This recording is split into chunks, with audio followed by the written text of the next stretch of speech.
ನಮಸ್ಕಾರ ಸ್ನೇಹಿತರೆ, ಕನ್ನಡಿಗ ಚಾನಲ್ ವೈಟಿಗೆ ತಮ್ಮೆಲ್ಲರಿಗೂ ಸ್ವಾಗತ.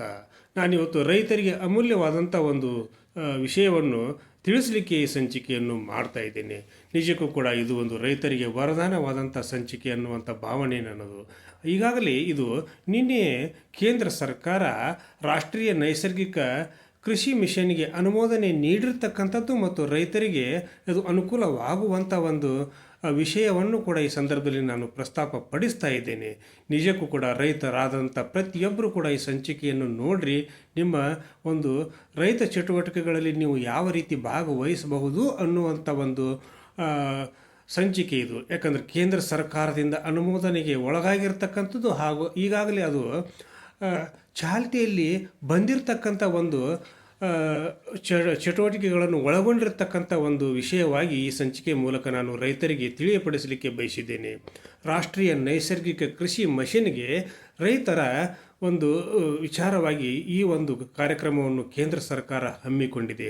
ಯಾಕಂದರೆ ನೈಸರ್ಗಿಕವಾಗಿ ಬೆಳೆಯಬೇಕಾಗಿರ್ತಕ್ಕಂಥ ಬೆಳೆಗಳನ್ನು ಹಾಗೂ ಜಾನುವಾರುಗಳಿಂದ ದೊರಕುವಂಥ ಗೊಬ್ಬರಗಳನ್ನೇ ಬೆಳೆದರೆ ನಮ್ಮ ಗುಣಮಟ್ಟದ ಒಂದು ಬೆಳೆಗಳನ್ನು ಬೆಳಿಬಹುದು, ಪೌಷ್ಟಿಕವಾದಂಥ ಆಹಾರವನ್ನು ನಾವು ಸಂಪಾದನೆ ಮಾಡಬಹುದು ಅನ್ನುವಂಥ ಒಂದು ದೂರದೃಷ್ಟಿ ಇಟ್ಟುಕೊಂಡು ಈ ಒಂದು ಕಾರ್ಯಕ್ರಮವನ್ನು ಕೇಂದ್ರ ಸರ್ಕಾರ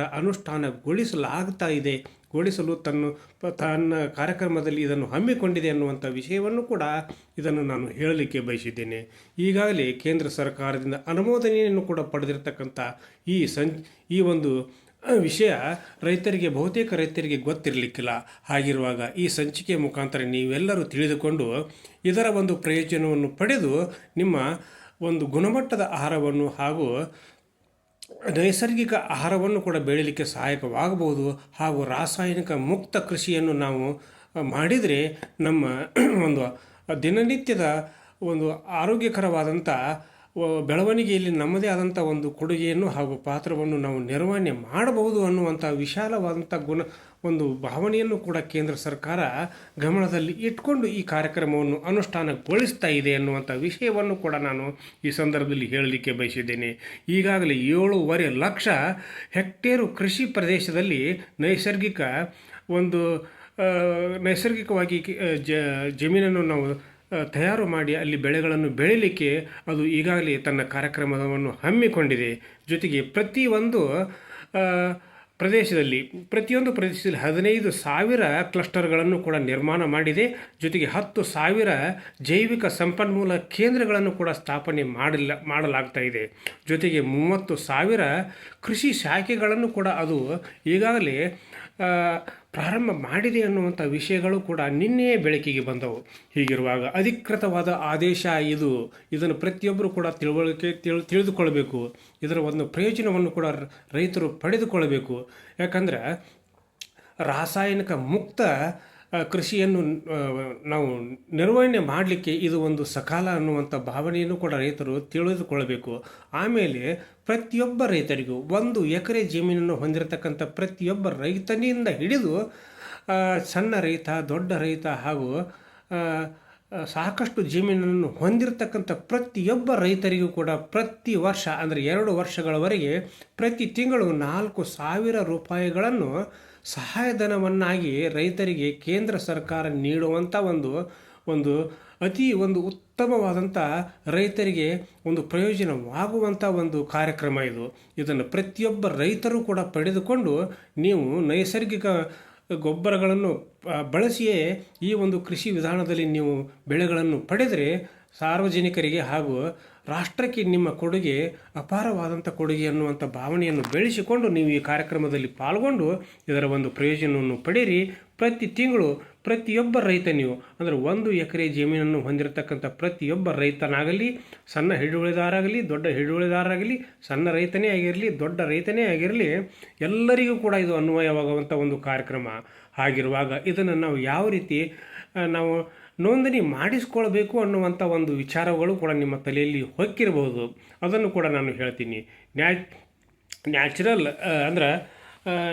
naturalfarming.dac ನ್ಯಾಚುರಲ್ farming.dac.gov.in ನಲ್ಲಿ ನೀವು ಆನ್ಲೈನ್ ಮುಖಾಂತರ ನೀವು ನೋಂದಣಿಯನ್ನು ಮಾಡ್ಕೋಬೋದು.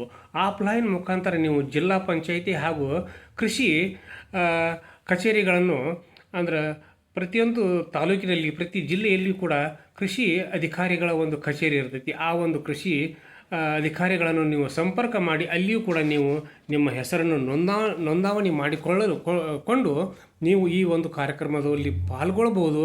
ಇದರ ಪ್ರಯೋಜನವನ್ನು ಪಡೆದುಕೊಳ್ಳಬಹುದು ಹಾಗೂ ನಿಮಗೆ ಗೊತ್ತಿರತಕ್ಕಂಥ ಪ್ರತಿಯೊಬ್ಬ ರೈತರಿಗೂ ಕೂಡ ತಿಳಿಸಿ ಈ ಒಂದು ಕೇಂದ್ರ ಸರ್ಕಾರದ ಮಹತ್ವದ ಕಾರ್ಯಕ್ರಮದಲ್ಲಿ ಪಾಲ್ಗೊಂಡು ರಾಷ್ಟ್ರಕ್ಕೆ ನಿಮ್ಮದೇ ಆದಂಥ ಕೊಡುಗೆಯನ್ನು ನೀವು ನೀಡಬಹುದು ಹಾಗೂ ರಾಸಾಯನಿಕ ಮುಕ್ತ ಕೃಷಿಯ ಪದ್ಧತಿಯನ್ನು ಅಳವಡಿಸಿಕೊಳ್ಳಬಹುದು ಅನ್ನುವಂಥ ವಿಚಾರಗಳನ್ನು ಕೂಡ ಈ ಸಂದರ್ಭದಲ್ಲಿ ನಾನು ಕನ್ನಡಿಗ ಚಾನಲ್ YT ಮೂಲಕ ಹೇಳಲಿಕ್ಕೆ ಬಯಸಿದ್ದೀನಿ. ಜೊತೆಗೆ 1 ಕೋಟಿ ರೈತರಿಗೆ ತರಬೇತಿಯನ್ನು ನೀಡಲಿಕ್ಕೂ ಕೂಡ ಅದು ತನ್ನ ಕಾರ್ಯಕ್ರಮದಲ್ಲಿ ಆದೇಶವನ್ನು ಕೂಡ ಮಾಡಿದೆ ಹಾಗೂ 2,000 ನೈಸರ್ಗಿಕ ತೋಟಗಳನ್ನು ನಿರ್ಮಾಣ ಮಾಡಿ ಅದನ್ನು ಪ್ರಾತ್ಯಕ್ಷಿಕವಾಗಿ ರೈತರಿಗೆ ತೋರಿಸಲಿಕ್ಕೂ ಕೂಡ ಜಾಗೃತಿಯನ್ನು ಮೂಡಿಸಲಿಕ್ಕೂ ಕೂಡ ಅದು ತನ್ನ ಕಾರ್ಯಕ್ರಮದಲ್ಲಿ 2,000 ತೋಟಗಳನ್ನು ಕೂಡ ನಿರ್ಮಾಣ ಮಾಡ್ತಾ ಇದೆ ಅನ್ನುವಂಥ ವಿಚಾರಗಳನ್ನು ನಾನು ಈ ಸಂದರ್ಭದಲ್ಲಿ ಹೇಳಲಿಕ್ಕೆ ಬಯಸಿದ್ದೀನಿ. ದೇಶದ ಪ್ರತಿಯೊಬ್ಬ ರೈತನೂ ಕೂಡ ಈ ಕಾರ್ಯಕ್ರಮದಲ್ಲಿ ಪಾಲ್ಗೊಂಡು ನೈಸರ್ಗಿಕವಾಗಿ ಬೆಳೀತಿರ್ತಕ್ಕಂಥ ಬೆಳೆಗಳಿಗೆ ಹೆಚ್ಚಿನ ಒಂದು ಆದ್ಯತೆಯನ್ನು ನೀಡಿ ರಾಷ್ಟ್ರದ ಒಂದು ಆರೋಗ್ಯದ ಹಿತವನ್ನು ನೀವು ಗಮನದಲ್ಲಿ ಇಟ್ಟುಕೊಂಡು ಈ ಕಾರ್ಯಕ್ರಮದಲ್ಲಿ ಪಾಲ್ಗೊಳ್ಳ್ರಿ. ಈ ಒಂದು ಕಾರ್ಯಕ್ರಮದ ಪ್ರಯೋಜನವನ್ನು ರೈತರು ಪಡೆದುಕೊಳ್ಳ್ರಿ ಹಾಗೂ ಈ ಒಂದು ಕಾರ್ಯಕ್ರಮ ನಿಜಕ್ಕೂ ಕೂಡ ರೈತರಿಗೆ ಒಂದು ಆಶಾದಾಯಕ ಕಾರ್ಯಕ್ರಮ ಅನ್ನುವಂಥ ಒಂದು ಭಾವನೆಯೂ ಕೂಡ ಪ್ರತಿಯೊಬ್ಬ ರೈತರಲ್ಲಿ ಉಂಟಾಗಲಿಕ್ಕೆ ನೀವು ಕೂಡ ಎಲ್ಲ ರೈತರಿಗೂ ಕೂಡ ತಿಳಿಸ್ರಿ ಅನ್ನುವಂಥ ವಿಚಾರಗಳನ್ನು ಕೂಡ ಈ ಸಂದರ್ಭದಲ್ಲಿ ನಾನು ನಿಮಗೆ ಹೇಳಲಿಕ್ಕೆ ಬಯಸಿದ್ದೇನೆ. ಯಾಕಂದರೆ ರಾಸಾಯನಿಕ ಗೊಬ್ಬರದಿಂದ ತಯಾರು ಮಾಡಿರ್ತಕ್ಕಂಥ ಬೆಳೆಗಳ ಆಹಾರವನ್ನು ನಾವು ತಿಂದು ನಮ್ಮ ಆರೋಗ್ಯವನ್ನು ಹದಗೆಡಿಸಿಕೊಳ್ತಾ ಇದ್ದೇವೆ ಹಾಗೂ ಅಲ್ಪಾಯುಷಿಗಳಾಗಿ ನಾವು ಬದುಕ್ತಾ ಇದ್ದೇವೆ. ಅದನ್ನು ತಪ್ಪಿಸಲಿಕ್ಕೆ ಈಗ ಕೇಂದ್ರ ಸರ್ಕಾರ ಜಾನುವಾರುಗಳಿಂದ ತಯಾರಾಗುವಂಥ ಗೊಬ್ಬರವನ್ನೇ ಬಳಸಿ ನೈಸರ್ಗಿಕವಾದ ಬೆಳೆಗಳನ್ನೇ ಬೆಳೆದು ರೈತರ ಒಂದು ಬೆಳೆಗಳ ಗುಣಮಟ್ಟವನ್ನು ಹೆಚ್ಚಿಸಲಿಕ್ಕೆ, ರೈತರ ಆರ್ಥಿಕ ಶಕ್ತಿಯನ್ನು ಬಲಪಡಿಸಲಿಕ್ಕೆ ಹಾಗೂ ರೈತರನ್ನು ಒಂದು ಸಬಲರನ್ನಾಗಿ ಮಾಡಲಿಕ್ಕೆ ಈ ಕಾರ್ಯಕ್ರಮವನ್ನು ಕೇಂದ್ರ ಸರ್ಕಾರ ಅನುಷ್ಠಾನಕ್ಕೆ ತಂದಿದೆ. ಈ ಕಾರ್ಯಕ್ರಮದ ಪ್ರತಿಯೊಂದು ವಿಚಾರಗಳನ್ನು ರೈತರು ಗಮನಿಸಬೇಕು, ಈ ಒಂದು ವಿಚಾರಗಳನ್ನು ತಿಳಿದುಕೊಳ್ಳಬೇಕು. ಇದರಲ್ಲಿ ನೀವೆಲ್ಲರೂ ಕೂಡ ಪಾಲ್ಗೊಳ್ಳಬೇಕು. ನೀವು ಪಾಲ್ಗೊಂಡಿರ್ತಕ್ಕಂಥ ವಿಷಯವನ್ನು ಕೂಡ ನನಗೆ ನೀವು ಫೋನ್ ಮುಖಾಂತರ ತಿಳಿಸ್ಬೋದು ಅನ್ನೋಂಥ ವಿಚಾರವನ್ನು ಕೂಡ ಹೇಳ್ತೀನಿ. 1 ಎಕರೆ ಜಮೀನನ್ನು ಹೊಂದಿರತಕ್ಕಂಥ ರೈತನನ್ನು ಹಿಡಿದು ಚಿಕ್ಕ ಹಿಡುವಳಿದಾರ, ಚಿಕ್ಕ ರೈತ, ದೊಡ್ಡ ರೈತ ಹಾಗೂ ಜಮೀನುದಾರರವರೆಗೂ ಕೂಡ ಪ್ರತಿ ಎಕರೆ ಹೊಂದಿರತಕ್ಕಂಥ ರೈತರಿಗೂ ಕೂಡ ಇದು ಅನ್ವಯವಾಗುವಂಥ ಒಂದು ಕಾರ್ಯಕ್ರಮ. ಈ ಒಂದು ಕಾರ್ಯಕ್ರಮವನ್ನು ಪ್ರತಿಯೊಬ್ಬರು ಪಡೆದುಕೊಳ್ಳ್ರಿ. 2 ವರ್ಷಗಳಿಗೆ ಪ್ರತಿ ತಿಂಗಳು 4,000 ರೂಪಾಯಿಗಳ ಸಹಾಯಧನವನ್ನು ಕೂಡ ರೈತರಿಗೆ ನೀಡಲಿಕ್ಕೆ ಕೇಂದ್ರ ಸರ್ಕಾರ ಮುಂದೆ ಬಂದಿದೆ. ಈ ಒಂದು ಪ್ರಯೋಜನವನ್ನು ಪಡೆದು ಜೈವಿಕ ಹಾಗೂ ರಾಸಾಯನಿಕ ಮುಕ್ತ ಆಹಾರವನ್ನು ತಯಾರು ಮಾಡಲಿಕ್ಕೆ, ಬೆಳೆಯಲಿಕ್ಕೆ ನೀವು ಕಂಕಣಬದ್ಧರಾಗ್ರಿ ಅನ್ನುವಂಥ ಒಂದು ಸಂದೇಶದೊಂದಿಗೆ ಈ ಸಂಚಿಕೆಯನ್ನು ಇಲ್ಲಿಗೆ ಮುಗಿಸುವುದಕ್ಕೆ ಪೂರ್ವದಲ್ಲಿ ಕನ್ನಡಿಗ ಚಾನಲ್ YT ಇದು ನಿಮ್ಮೆಲ್ಲರ ಚಾನಲ್ಲು, ಸಮಸ್ತ ಕನ್ನಡಿಗರ ಚಾನಲ್ಲು. ಕನ್ನಡಿಗ ಚಾನಲ್ YTಗೆ ಇಲ್ಲಿವರೆಗೆ ಯಾರು ಸಬ್ಸ್ಕ್ರೈಬ್ ಆಗಿಲ್ವೋ ಪ್ರತಿಯೊಬ್ಬರು ಕೂಡ ಸಬ್ಸ್ಕ್ರೈಬ್ ಮಾಡಿರಿ, ಶೇರ್ ಮಾಡಿರಿ, ಲೈಕ್ ಮಾಡಿರಿ, ಕಮೆಂಟನ್ನು ಕೂಡ ನನ್ನ ಜೊತೆಗೆ ಹಂಚಿಕೊಳ್ಳ್ರಿ ಅಂತ ಹೇಳ್ತಾ ಈ ಸಂಚಿಕೆಯನ್ನು ಪ್ರತಿಯೊಬ್ಬ ರೈತನಿಗೂ ಕೂಡ ತಲುಪಿಸ್ರಿ ಅನ್ನುವಂಥ ಕಳಕಳಿಯ ಮನವಿಯೊಂದಿಗೆ ಇವತ್ತಿನ ಸಂಚಿಕೆಯನ್ನು ಇಲ್ಲಿಗೆ ಮುಗಿಸಿ ನಾಳಿನ ಸಂಚಿಕೆಯೊಂದಿಗೆ ತಮ್ಮ ಜೊತೆಗೆ ಹಾಜರಾಗ್ತೀನಿ. ಅಲ್ಲಿವರೆಗೂ ನನ್ನ ನಮಸ್ಕಾರ.